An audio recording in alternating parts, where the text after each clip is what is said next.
Welcome, everybody, to the show. Today, we are going to be talking to Philip Portman. Philip Portman is a serial entrepreneurialist, and he is the owner of and CEO of TextTrip. He's also a motivational speaker, and you will see a lot of his talents from the conversation that we had with him today. If you want to see how to have the owner mindset, the proper mindset to be able to go from project to project and be successful and to be able to grow multiple companies, this is a great one for you. Don't miss out on it.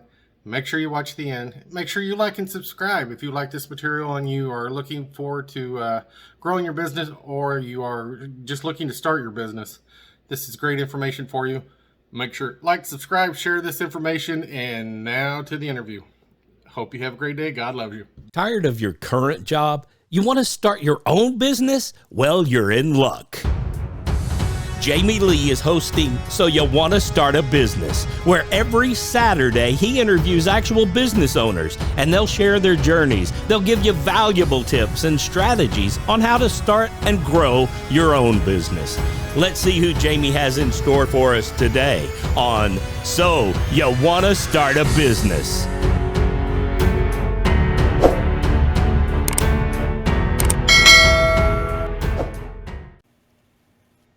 Hello, everybody, and welcome back to another episode of So You Want to Start a Business. Today I have the pleasure of talking to Philip Portman, a multi-millionaire that has had several businesses that he started and stuff like that.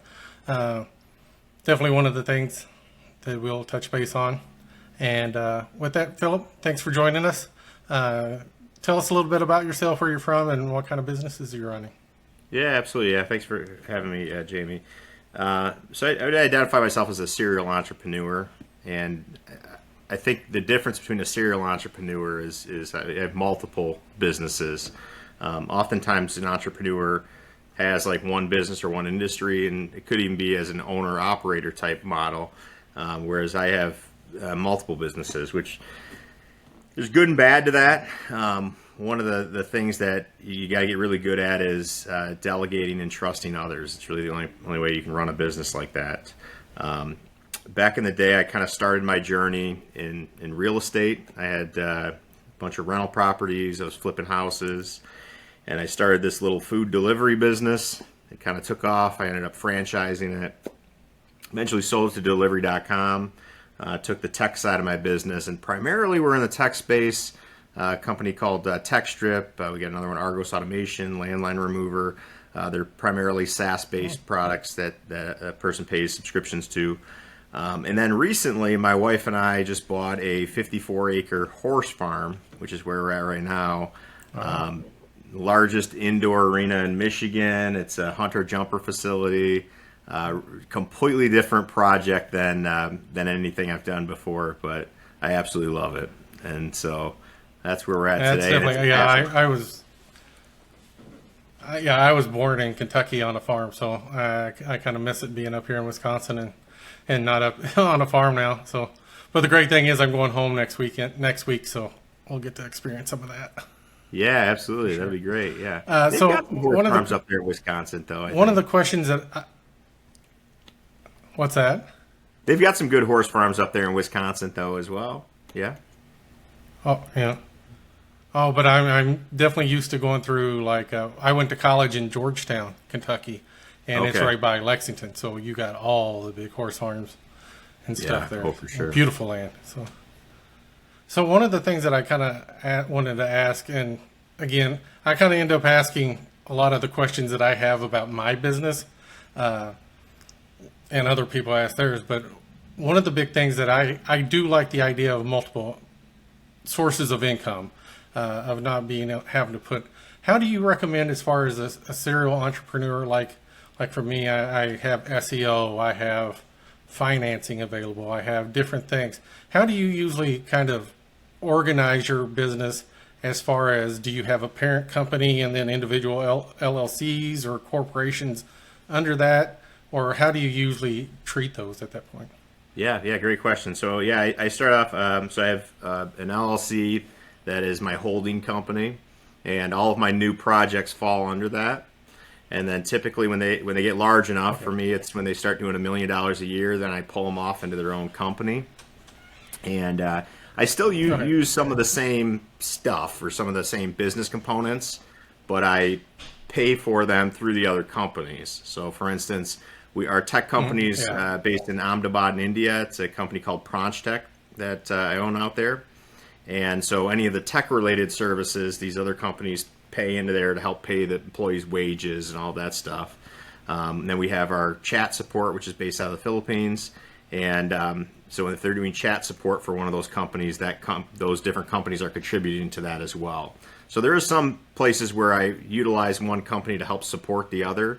But my kind of rule of thumb is they come out from underneath the parent company as their own company once they reach $1 million a year in revenue. Do you still have the other businesses support that company, or is that pretty much whenever they're self-sustaining at that point, to where you split them off and then you don't have the different sources going in? Yeah. So they still pay into various services, right? So that can be a little bit of a challenge because we have to dictate how much time, say, like our CFO is spending in each one of the different areas so we can bill appropriately for it. In that case, the CFO essentially becomes like a fractional CFO where they're working for like multiple companies. It just happens to be that they're all companies that I own. So we'll try to share those resources between them as much as possible to obviously economy of scale, right? We've got more business contributing to them. But the other side is we want to make sure the accounting is clean. So if there is ever an exit strategy or something like that for one of those businesses, that the accounting is really clear on it. Is that the big reason why you kind of separate them off, with the idea of possibly kind of separating them a little bit in the portion of if you do sell them off or something like that, it's a cleaner break at that point? Yeah, not just a cleaner break, but also to understand the business better. There might be better ways to do this, and smarter people probably say, oh, you're doing it in an inefficient way. But for me, having everything kind of self-contained with its own accounting software, revenue in, employees out, I can look at it and say, is this a profitable business? Is this thing growing? Is this thing doing well? It's got a separate marketing budget and all that. A lot of times when you have everything all under one business, it's difficult to process how that business is doing, But when they're separated, like I have them, I can clearly see I need to hire more people for this entity here, or I need to, maybe focus more on marketing for this one, or whatever that looks like. So kind of everything collectively, and then my lawyer would say from a liability standpoint, it's good to have them separated as well. This horse farm alone, we have 2 businesses running it. One that owns the property, and then one that manages the property, that collects the boarding fees and pays the employees and stuff like that as well. And so that's kind of a separation, that business that's running the facility is actually paying rent to the company or the entity that owns the facility. So what about the process of going from an LLC to a corp or something like that, as far as how you detail those businesses? Yeah, so all of mine are, except the India corporation, all mine are ran as their LLCs taxed as an S corp. And there's some different strategies around that. If you're planning on doing an exit strategy, I suppose having it set up as a C corp in the beginning is smart, but it takes 5 years as a C corp. And then it can save you taxes, because then you're not paying taxes on it. The problem is during that entire time, you're double paying taxes. The business is paying taxes, and then you're personally paying on any owner draws. The benefit to the S corporation is that it's just taxed once as my personal income, and so that's how I have all my businesses set up from a tax standpoint. And I think that's one of the things that I think, especially people who are starting their own business or just getting into business, kind of get confused about it a lot, and they don't understand, okay, I'm an LLC. Okay, an LLC and an S corp doesn't really mean they're two totally different kinds of entities in a way, to where like the S corp and the C corp, like you said, is more of a taxation type of thing of how you pay yourself and how you're getting how you're paying your taxes on that, compared to liability issues and stuff like that. Yeah, absolutely. And I'd say if you're growing well enough, I'd highly recommend getting a good CPA. I spent a long time in the beginning of my entrepreneurship journey finding a really good lawyer and a really good CPA, and having those people on your team is incredibly important as you grow. And there's a lot of things that in the beginning we kind of cheap out on, but if you get to the point where you can hire a good CPA and a good lawyer, I'd encourage you to do so. That'll go along with one of the questions that somebody, actually one of my business owner committee people, kind of brought up on a different interview that I'm going to be doing, but it really relates to this as well, is when you get to that point of the importance of getting a good CPA, a good bookkeeper, all these, what are your most important things that you look for whenever you're looking for to hire a company to do those types of services for you? Yeah.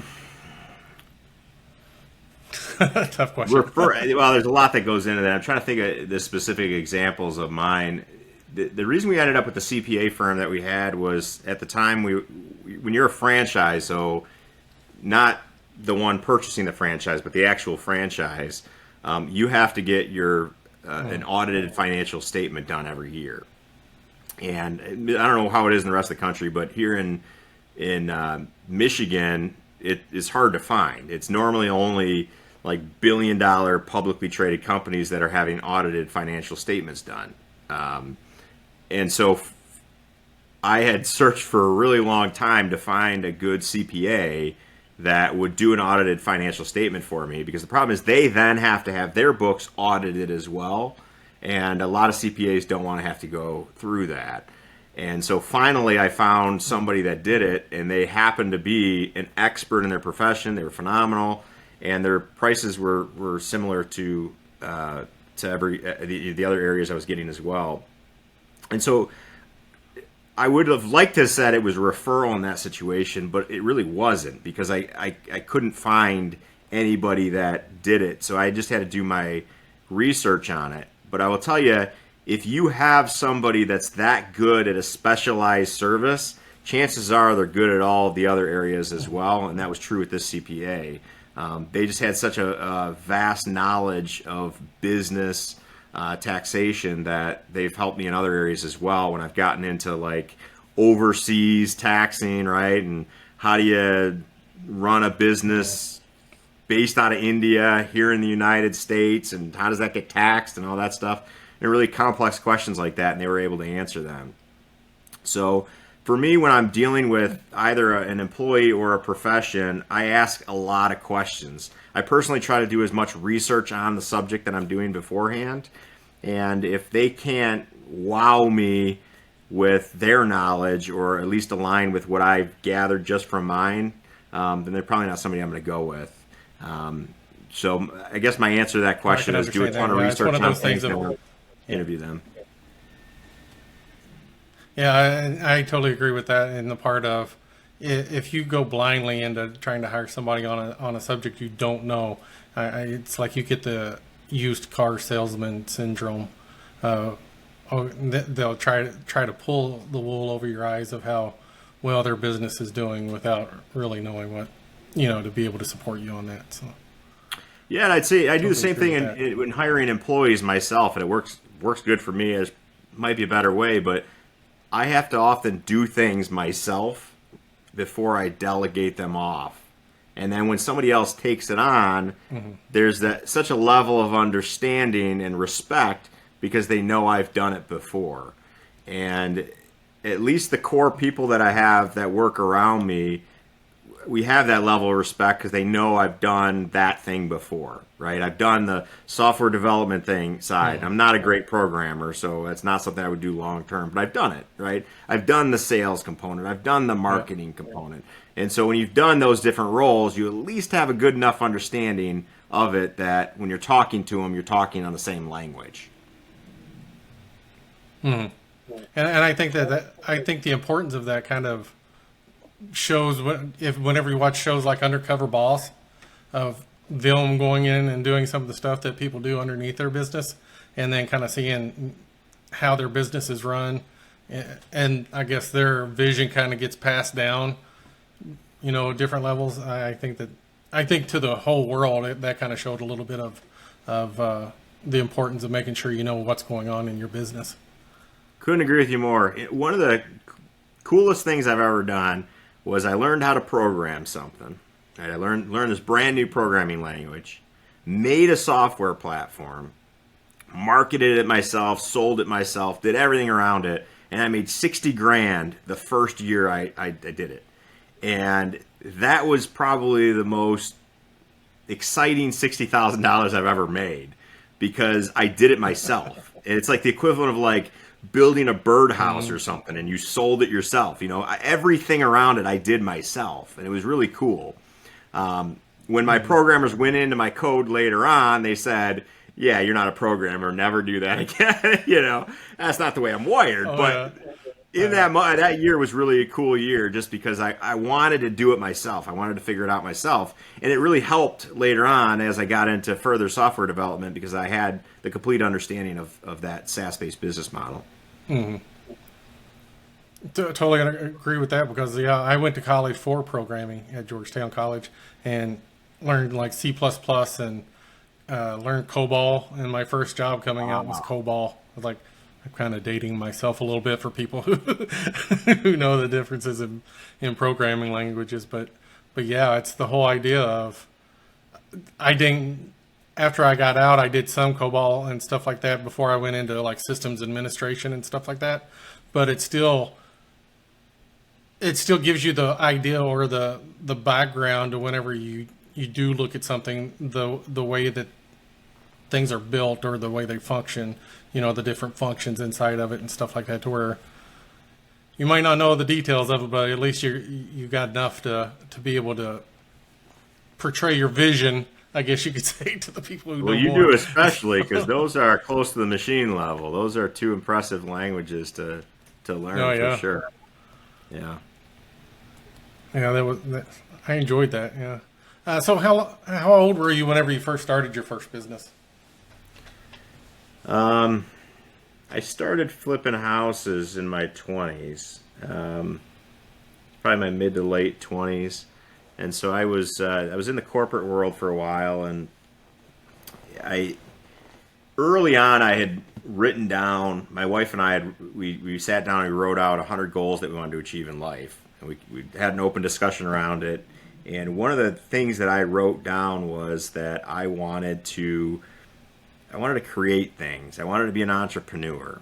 And when I was in the corporate world, I was doing very well, but for somebody else's company, right? And so there's always kind of this in the back of my head, like, I'm doing this for somebody else. I could do this myself. And so when I quit my job, my last job, when I quit it, I said, this will be the last time I will ever work for somebody again. I remember walking to my car and I stated it to somebody or myself. And it was a really important statement, because later on, when things were going awful, when I was like driving my car with my kids in the back seat going, I might have screwed up leaving a 6-figure job to do this thing on my own. That might have been a really bad decision, and I might have screwed up your future. I was thinking that, right? And there's times when, when my partner left me, right, and I had just the business by myself, and I'm trying to manage all this stuff and thinking, oh my God, how am I going to still be a husband and a father and an entrepreneur and all these stresses? And it would have been so much easier just to go back to the corporate world and clock in, clock out, get a paycheck. Mm-hmm. But because I made that commitment, it pushed me past that point. And I said, no, I made that statement that I will never work for somebody again. And I'm not a liar, so I had to stick to that. And the thing I would say to anybody is, do not get into entrepreneurship unless you fully understand the difficulties that you're going to go through. You got to embrace them and just understand that that's part of the business, because you will go through them. but it's just part of being an entrepreneur. And that's the same way, because I've always been one of those where I wanted to. Well, I wanted to be an entrepreneur, but it was the part of leaving that job and the time commitment and everything that kind of takes over on that. And it did get to the point of, well, now my kids are old enough to where they don't need dad as much anymore, to where it is like, okay, now I got to kind of live my dream, but you kind of have to flip that switch of, this is going to succeed now. There is no turning back. This is my future. And so you don't give yourself options of, I'm going back to the corporate world. It's one of those things of, if you're going to do it as a side gig at first, you better make sure it's still a business. You know, absolutely. You burn the ships. Okay, I'm going to grow it compared to. It's not a hobby. Don't treat it as a hobby. Right. Treat it as your business and take the pride in it. So, and I kind of how did it feel, or what was the biggest part of realizing that finally your business is becoming profitable, that you're taking those next steps and stuff, as far as realization that now I am an entrepreneur? Yeah, I think everyone kind of has that moment, and there's two for me. One was when I first got health insurance. When I was able to get health insurance for my family, that was kind of an important thing. We've got my son is autistic, and so he goes to ABA therapy 5 days a week, and so that was important. But also, I mean, God forbid something happens to us, one of us gets injured or sick, having health insurance as a provider in the family was really important for me. And I always thought I was kind of cheating my family out of that when I didn't have it for that brief period of time. And so when I finally got that, I was like, all right, now I'm getting serious, right? And then the second thing that really kind of pushed over the edge was when I was able to hire W-2 employees. When I was actually able to have W-2 employees with health insurance, I was like, man, this is it. I'm a real, genuine business at this point. And that to me was really the point where in my head mentally, I think I went in from the shift to this imposter syndrome, like, hey, it's just Phil out there hustling and grinding, trying to make it, to no, it's a real business now. So whenever you first got started, what was the most successful type of marketing that you did whenever you first got started and you didn't necessarily know it's almost like throwing a dart on a dartboard on what types of marketing that there are anymore. What kind of strategy did you kind of go into finding out what type of marketing you would do for your business and to get your business out there? Yeah, so talked to this old marketer, and he said, market where your customers are at. I mean, which is a simple, solution. But one of the things that you have to understand when you get into business, especially in the beginning, is you don't know what works.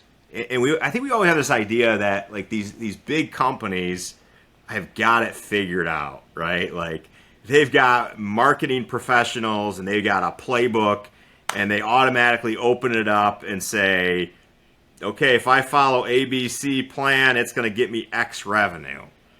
But that's not true. Mm-hmm. They, especially if it's a new product, they're winging it. They're literally just figuring it out. Yeah, they might have an idea of what they want to do, but overall, they're just trying to figure it out as they go. And the reason why most people are winging it is because the conditions in market change so rapidly. You could hire somebody with a master's or something in marketing, and by the time you hire them, the market has changed so completely that if they didn't stay up on marketing, they'd have no idea what's going on. So the thing I would say is to figure out what works for you and for your business. And the only way you can do that is to test it. And then once you figure out what works, drive home on that. And the thing I would say with marketing in general is you want to be an inch wide, mile deep, not a mile wide, inch deep. And so let me explain a little bit further on that. If you're going to market, let's say it's health insurance, company, right? So you've got health insurance and you're offering health insurance. If you're going to compete and purchase Google ad dollars and Facebook and SEO and all that for insurance, you are going to compete with every other insurance out there. Same thing if you just did health insurance, right? So I'm a health insurance person, and I'm going to compete against every other health insurance agent out there. Well, your ad dollars are not going to go very far, and it's going to be a really uphill battle. Okay? But let's say now instead I'm going to focus for a very specific genre, like traveling nurses, truck drivers, gym owners, whatever, right? A very specific audience. And I say, you know what? I seem to really be getting a lot of these people. I'm going to kind of just hone in on this. So you develop your marketing strategy, your ads, your website, all of that stuff around those components. Then you just sit there and build on it and build on it and build on it. And then once you get that thing figured out and you feel like you've kind of maxed that out, find the next category you want to move into and do the same thing in that strategy. But the toughest thing for anybody business, if it's a consulting business or whatever, is they just spread themselves too thin. And that's just a difficult thing to do in marketing. Yeah. And I think that's a lot, and I've kind of said in some of my other episodes, there's a lot of things that kind of goes the same for, in that your offerings, what type of business you're actually running. There's so many like different little offers and types of things there. You might want to, I want to do this and I want to do that. But if you don't build on one of them and get good at that one of them, and then get good at the marketing for that one, then it doesn't do any good if you're just throwing all your dollars in different places for marketing, trying to get all of these different types of services out there. And along with that, I think that it's important for this to be said, as far as you being a multimillionaire, you went through the same things as everybody else that's starting a business at that point, with those doubts and with that learning curve that you kind of have to go through of what strategies do I want to do. It's not just, all of a sudden I'm a multimillionaire. It's, you got to have the self-fortitude, I guess you could say, and the idea of building it and what you want to do and that commitment to that business. And so I think that's a big step there for anybody to listen to in a lesson. Absolutely. I mean, and that's part, with an entrepreneur, you're going to fail in your ideas a lot. More so than you're going to find successful ideas. But it's getting through those failures and still being optimistic enough to identify when the opportunity presents itself and then just grab hold of that opportunity. And I'd say the same thing with marketing. If it's, maybe marketing's not your strong suit, maybe sales is, right? Same thing. You could find a strategy in sales that really works for you. And once you do, just grab hold of that thing, hang on, and keep drilling into it, figuring out what works and keep building on it.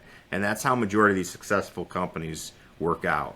I mean, if you look at even a behemoth like Google, it was just a little search engine. I mean, that was it. It's just this little, if they found this little thing that worked, right? Just a search engine, an algorithm that worked.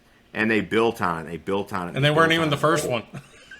They weren't, no. There's plenty of other search engines out there that from really large companies. But they kept it simple. You remember the Google page didn't have anything on it, right? It was just a search bar. That was it. Yeah. And one of the biggest companies in the world now, and they just kept it really simple, just a little search box, right? It worked for them, it worked for you. So, with you being in a technology company, kind of explain to people what a SaaS business is and what's the main keys that you found as far as running a successful SaaS company. Yeah, absolutely. So software as a service. And so years ago, software was sold as packages. So you'd buy the license to that software, and then you'd essentially own that software, more or less. Well, software as a service changed, especially with high-speed internet, where you would purchase that service or rent that service through the software company. An example of this is Adobe.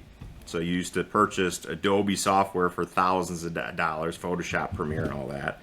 And now you can pay a subscription, a relatively low subscription, and access the services and basically rent it more or less.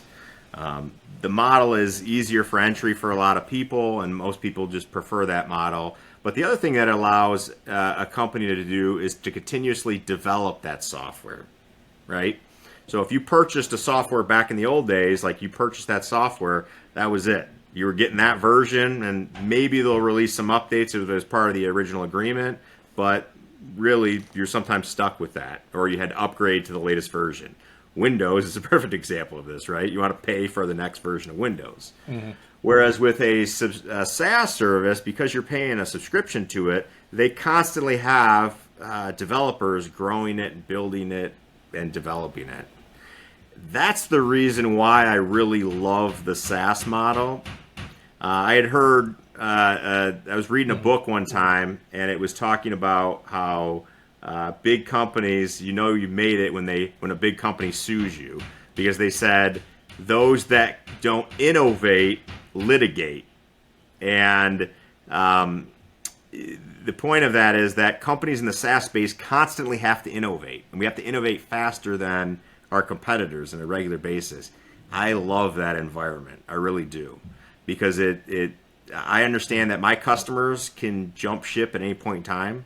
We don't lock them into a contract, so it forces my entire team to constantly try to better ourselves. And so we're looking at, okay, we're good now. How can we improve this and make this better? How can we take this to the next level? What do our customers want? And we keep building our software around that, and that's why our companies have had such massive growth, 1,000 to 1,200% year-over-year growth continuously. So one of the big things that whenever like Microsoft kind of went to more of a SaaS base, especially with like Excel and stuff, where you can get the licenses and actually operate online and things like that, would you kind of take away the part of the importance of what the user, what type of machine they are using, I guess you could say, which is a big thing that Microsoft has now whenever they go through an operating system, to where now it does, for more of a SaaS type thing, it's not so dependent otherwise, except for maybe, speed, I guess you could say. What's one of the biggest things that you do as far as controlling, like version control or something like that for a user, and making sure that it's what the requirements would be for that user to use that software? Yeah, so before we get into that, SaaS, I think the software as a service, the major thing I like to think about there is the service component. And a lot of companies they refer their customers to forums or, educate yourselves or chat bots and stuff like that. And I think that's nonsense. I want to really be a service-based business. And so we go overboard with ours. In our companies, you can get a hold of somebody in under 30 seconds to help you support. So it's a really, we take customer service really, really seriously. And 5-star reviews all over the board because of that. And a lot of our growth comes from word of mouth because people love that. As far as the process, we follow a Scrum process for the releasing of our software. And for those of you that aren't familiar with it, you can read plenty of articles and stuff like that about it. But we have an entire process, including how versions are released. And it includes guidelines on testing the software, and it comes out at a specific time, the updates do, and all that stuff. And it's a clear organization on how we update new versions of software. Most of the software industry follows. And the great thing about following this system is that everyone from customer service to marketing to sales knows how the process follows, can see what is coming out down the line, what is being worked on, and what has been released. And so when you're talking about what's important to an organization, I would always say having clear communication is probably the foundation. And a Scrum process really, and especially in a SaaS-based business, allows us to have clear communication across the board so that everyone's on the same page, heading in the same direction.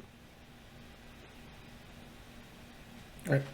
And kind of I like that. And with that idea of the different types of businesses that you have, and kind of rolling back a little bit on marketing, with SaaS, that can be a global, international, everything type of business, so that your marketing is to the masses compared to maybe like your farm, where there's only can be so many people from certain geography to come to do that.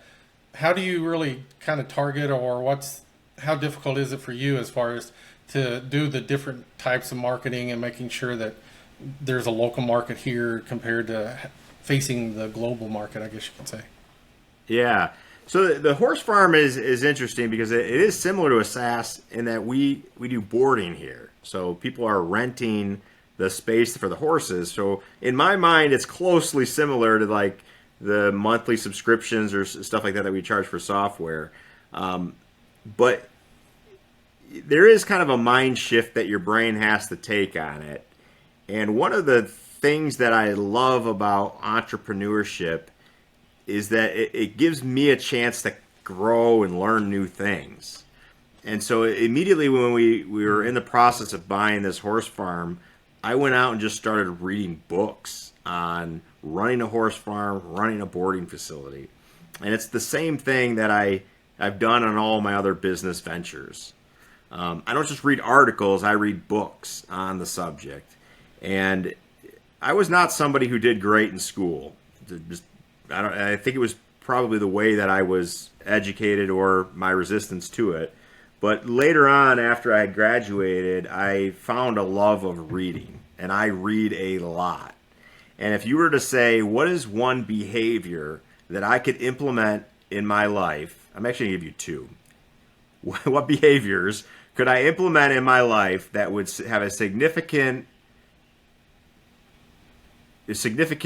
increase my top line revenue? There's two of them. One, read every single day. Find time. Right before bed, 10 minutes. Doesn't matter. Just find a way to read every single day. Build a habit in your life.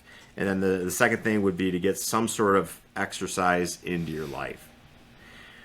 The reason for the exercise component, I had a stressful day yesterday. I go downstairs.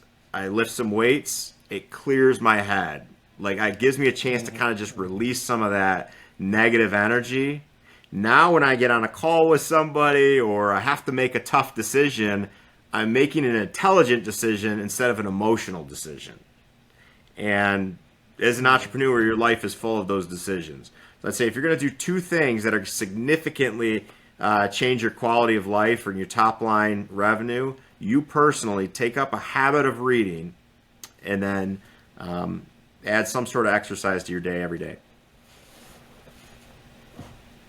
Totally agree. And there's I know that there's a lot of people out here that would say, but I hate reading. Well, there's different forms of being able to get that book, whether you listen to it, whether you read it, or like sometimes, especially in my day, whenever I can be really busy, I like Mentor Box. And again, that's not I don't get paid for them, no, or anything, but it's a different way of learning a book where the author is actually telling you what they interpret and stuff like that. One of my frustrations the with idea reading, behind it, more or less, one of my frustrations with reading was I used to read at the rate of the voice in my head, which was like I was audibly saying the words, and that was too slow for my brain, right? Like I wanted to move, right? I'm sure some of you on here probably have like that ADD thing where you just can't sit there and read a book. Well, I had read some books on speed reading, and they addressed that in there. They said a lot of people hate reading because they're reading too slow. And the fact of the matter is your brain has the capability of reading far faster than you can audibly, read it. And so once you learn to kind of break past that and you can read at that rate, it becomes far more enjoyable. And I think that's probably one of the things. So I would encourage you, if you have something that you're struggling at, say it's reading, it's math, it's your memory, it's any of those subjects, figure out, is there a better strategy for what you're doing? Instead of just throwing it out and saying, hey, I'm not a reader. Oh, I got a terrible memory. I forget stuff all the time. Oh my God, I'm late to everything all the time. Instead of accepting that as your truth, say, how can I change this, right? What strategy could I implement? Because now we have these internet, right? We have access to all of humanity's knowledge in front of us. Somebody out there has struggled with the same thing you have and figured out a way to at least improve it. Maybe not completely fix it, but at least improve it. Absolutely. And if you can figure out that strategy, you could then take that thing that's an opportunity or struggling for you and change it into something that is really powerful for you. I totally agree on that. Especially there's two things, because one of the thing is with reading, like you said, I swear I haven't been diagnosed, but I have the ADD mindset of where my mind kind of goes in different directions so quick, to where if what happens is if I try to read and I don't read fast, kind of like you said, my mind gets bored and I get tired. And it's just like I fall asleep reading. And it's like, what's the purpose? To where if I read faster, I might not be reading every word, but my mind is getting it, kind of in that way. And That's another way with that is like a lot of people, whenever... Go ahead. Yeah, most successful entrepreneurs have ADD, it seems. That's just the way their brain works. It's constantly, thinking and stuff. But there's techniques that you can do to help reel that in and focus it, right? Take that energy and focus it into a laser. And things that have helped me. Whenever I was in college, one of the things that I had to do as far as ADD was people would make fun of me all the time. But have you ever seen the little trinkets and stuff where they write names on rice? Yeah. Yeah. Where they write real small. What I had to do was I had a notebook that I put into 3 columns. And what I would normally most people put on a whole page, I wrote real small in each thing. So I would almost have 3 pages worth on one page. And everybody's like, well, why do you do that? And I'm like, because it requires me to focus. It requires me to sit there and to read it and go through it. Because if I kind of space it out onto a page, I get lost in between the words. Wow. But whenever it was all together, I could read it faster, and it was right there to where my mind would end up getting it. That worked. I don't know why I had to tell you that, but it's just the thing, kind of like you said, of you adapt and get to where you need to learn. Figure out something that works for you. That's right. Absolutely. Yeah, figure out something that works for you, adapt, and learn. Don't just accept that that's your truth. Figure out a way around it. What do you think is the biggest suggestions as far as, and we kind of touched on it, as far as the mindset change of going from a corporate employee to going to a business owner or business as far owner? As the mindset. Yeah, go into it with the right. I suppose the right mindset that this is what you want to do. There is nothing wrong with working for a company and being a great corporate employee. I have a lot of people on my team who said, I have no desire to be an entrepreneur. It's not something I want to do. And that's fine. That's perfectly fine. But if you are somebody who wants that responsibility, wants to take on that challenge, loves the idea of creating things, loves the idea of problem solving, you get it. And there is something joyous about finding a problem and saying, I'm going to figure out a solution to this.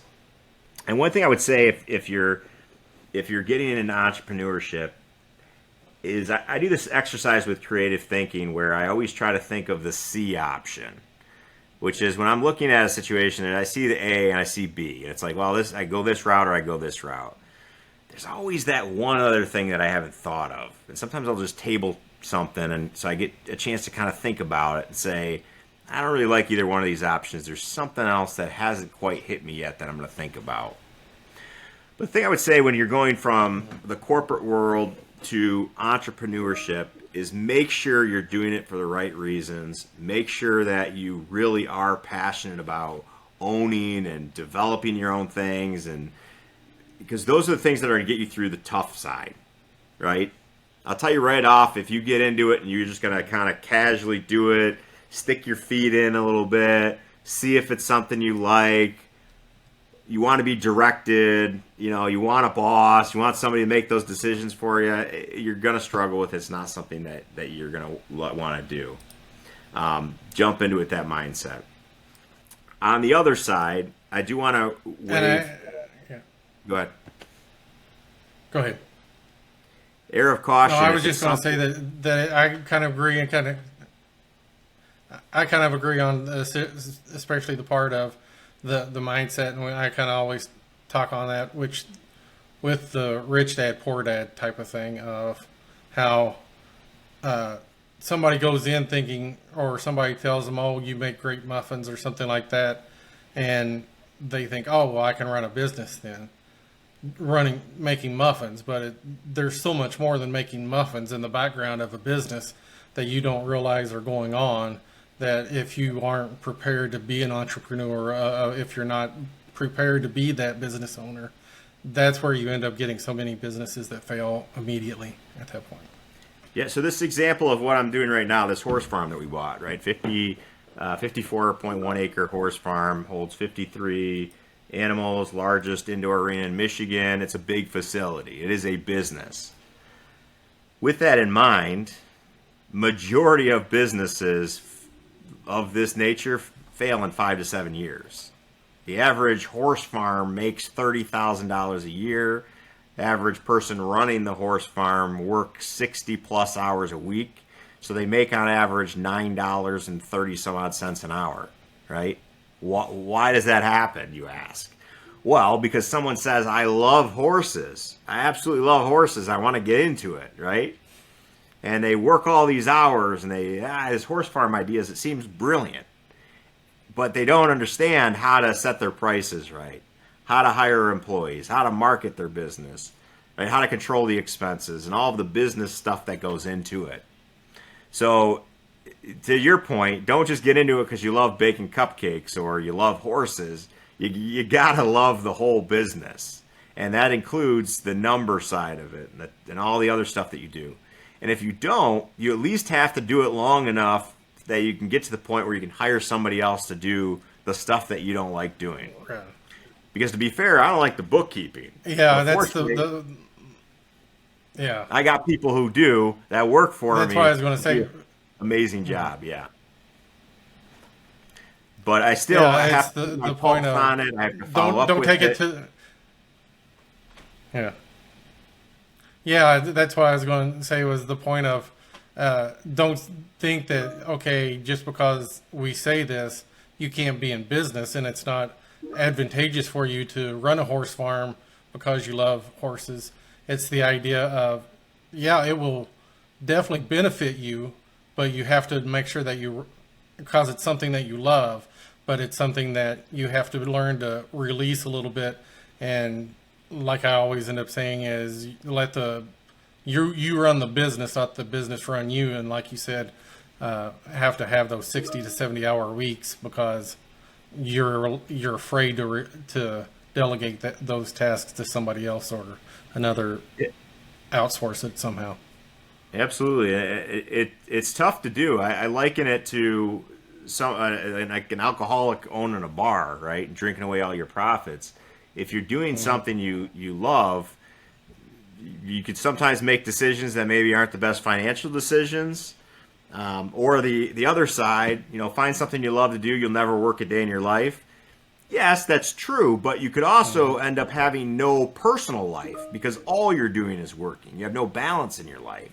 And that's just as bad as not loving something you do because you're not having a balanced life. And the job could very quickly become an addiction if it is something you love and something you're passionate about. So you always got to watch those things as well when you're developing a business. Last question here, and I developed this and kind of came up with the questions that we were going to talk a lot about technology, but I've loved how it's kind of twisted into something that can be for everybody. But a little bit on the technology side of things, I've always kind of geared this towards small businesses, especially in rural type of places, since that's what I know. Say, for instance, as far as talking about technology, there's a tackle store, that sells fishing stuff and everything, a bait shop in a small town, and they want to adapt after, of course, everybody kind of knows after the pandemic of being able to kind of broaden your options as far as a brick and mortar and stuff. What kind of technology or what type of programs or do you kind of suggest as far as hitting to kind of broaden that out to be able to, whether you kind of drop ship it or do kind of shipping of some of your items or something like that for a small business to broaden their customer base? Yeah. So we live in a world now where you can access tons of information. You can hire people to do all sorts of stuff for you. So you don't need to be a tech expert or a website expert. There's articles, there's knowledge, there's resources, there's way to hire freelancers that can really help you out and help you develop those different things. For me, if there's anything I'm getting into, the first thing I'm doing is researching the heck out of it. And that's where I want to at least understand it. I'm not going to be the one designing the website or developing it, but I really want to understand what's out there and what's available. One cool thing that's happened recently is ChatGPT and AI.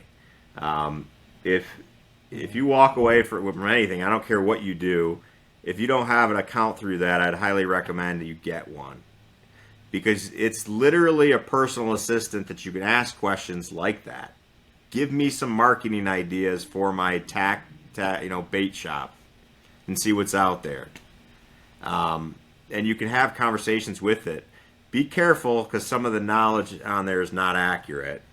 But AI has gone a long way and it's really helping with a lot of that stuff. From a technology standpoint, I would say I absolutely have a website. Figure out what is important to your market. This is the facility that we bought for this horse farm is a hunter-jumper facility.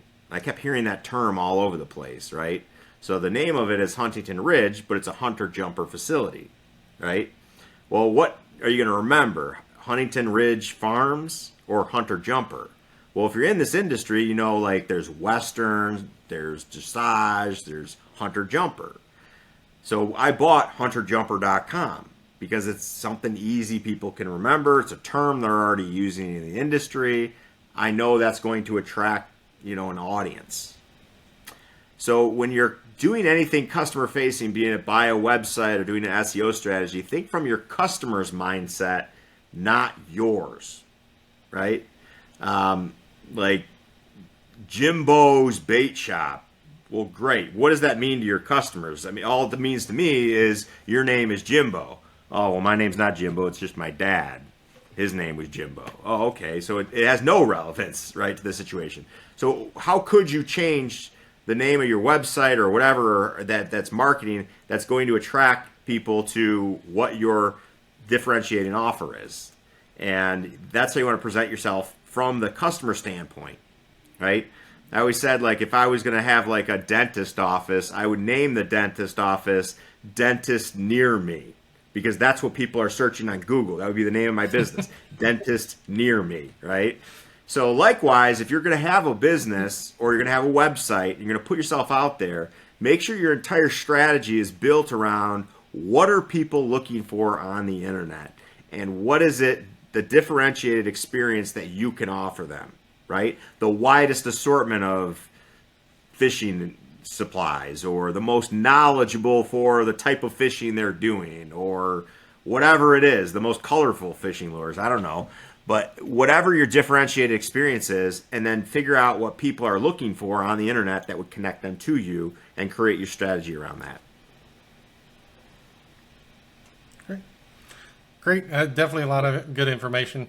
And one of the things that I like to say is part of the reason that I created the channel is so that people have a source of getting the types of information and ideas to be able to make the decisions that for their business.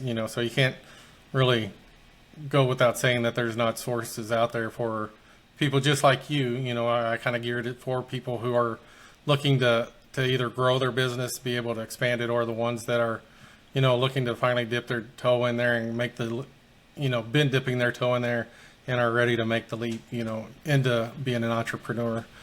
So with that said, yeah, I totally think that I agree with everything that you've said and think that it's great information. So I hope that everybody's kind of soaked that up. With that said, what's the best way for the viewers and listeners to be able to kind of check out what you have to offer and to support your business?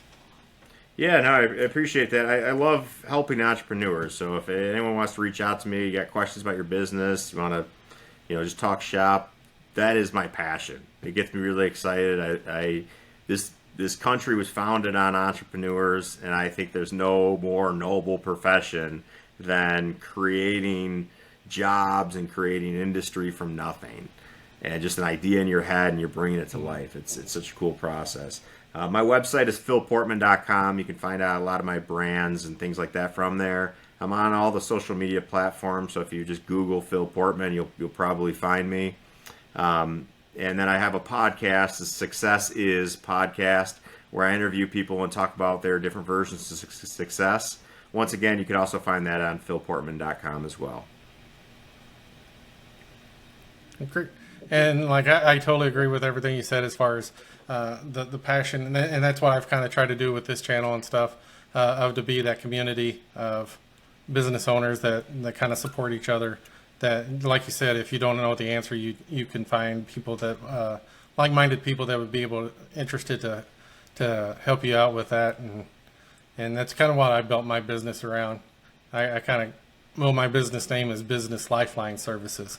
I say I like to be the lifeline for anybody who wants to build that business, or the business is getting ready to kind of sinking down, to be able to help them get to that next step. So with that being said, thank you for this time. We're going to be, everybody, please make sure that you support Philip and subscribe, and leave a comment in the video to make sure that if you do have any questions, just like Philip said, we like to be here to help you guys out, and we don't know what you need help with if you don't tell us. So with that, we are going to be doing a deep dive with Philip for our Wednesday episode, so make sure that you subscribe, like I said, and hit that notification to where you get notified whenever that comes out, and we'll get you some more information with that.